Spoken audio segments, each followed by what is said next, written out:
Le fabricant a beaucoup économisé. La peinture de la voiture est faible. Il laisse rapidement des rayures et des éclats. La voiture perd rapidement son aspect d'origine. Les experts recommandent de traiter immédiatement les zones endommagées. Le modèle ne peut pas non plus se vanter de son design. Elle l'a assez simple et simple. Sur le marché actuel, avec de telles données externes, il est difficile de rivaliser avec des voitures élégantes et belles. Sur ce critère, Toyota Succeed perd largement. Toyota Succeed est équipé de manière primitive. La configuration de base comprend 2 airbags frontaux. Le premier est destiné au conducteur, le second aux passagers. Il y a des vitres électriques sur toutes les portes, mais elles sont mécaniques. Même la configuration maximale a ses inconvénients. Il lui manque un compte-tours et un empattement court. Un conducteur de grande taille se sent mal à l'aise avec les sièges arrière rabattus. L'intérieur est décoré avec des matériaux peu coûteux. Le rembourrage des chaises s'use rapidement et perd son aspect. Le constructeur a également économisé sur la banquette arrière. La voiture étant principalement utilisée pour le transport de marchandises, cet élément n'est pas une nécessité absolue. Il ressemble à un cadre en bois recouvert de simili-cuir. Les propriétaires se plaignent de l'insonorisation de la cabine. Elle est assez faible. La qualité de la radio standard est également faible. En hiver, le plastique devient bronzé.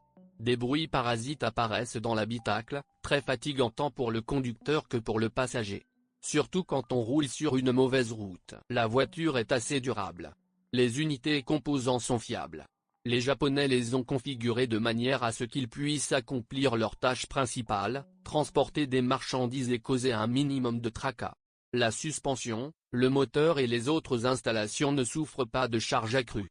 Même la CVT, installée sur les modèles commercialisés après 2014, est fiable. Son principal consommable est la ceinture. Il dure 150 000 km, après quoi il doit être remplacé. La bande de roulement aidera à déterminer le degré d'usure. S'il est très usé, il vaut mieux le remplacer. Sinon, lorsque le variateur sera chargé, la courroie glissera, ce qui endommagera ses cônes. Il constitue un élément important de l'unité et sont coûteux. Avec le temps, les roulements deviennent également inutilisables. Un signe d'usure est l'apparition d'un bourdonnement et de vibrations inhabituelles.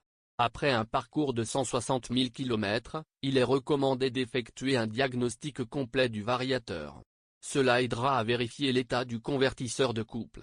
Dans certains cas, il est nécessaire de remplacer les embrayages de verrouillage. La durée de vie du variateur dépend en grande partie de la nature du fonctionnement du Toyota Succeed depuis 2014.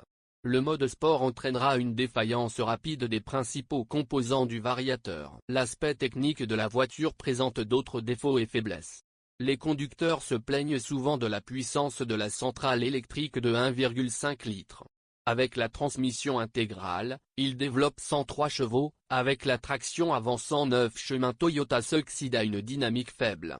La puissance des moteurs diesel est de 72 et 92 chevaux, ce qui n'est pas non plus beaucoup. Les groupes motopropulseurs sont exigeants sur la qualité du carburant et des lubrifiants.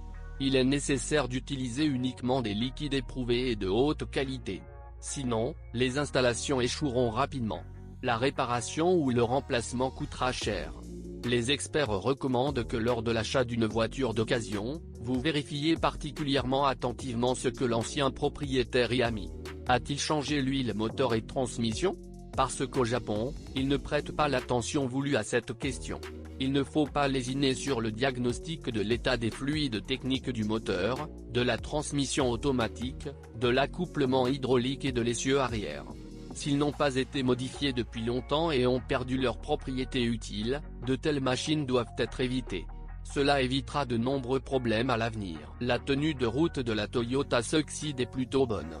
Le système de freinage se compose de freins à disque et à tambour classiques. Les premiers sont installés à l'avant, les seconds à l'arrière. Toyota Succeed depuis 2014 est une voiture pratique et fiable. Il dispose d'un coffre spacieux dans lequel vous pouvez ranger une énorme quantité de choses. Le modèle présente des défauts mineurs. La plupart des conducteurs n'y prêtent pas attention. Les gens apprécient d'avoir beaucoup d'espace de chargement, une suspension et des groupes motopropulseurs fiables. De plus, la mini-fourgonnette a une faible consommation de carburant, ce qui constitue un avantage important.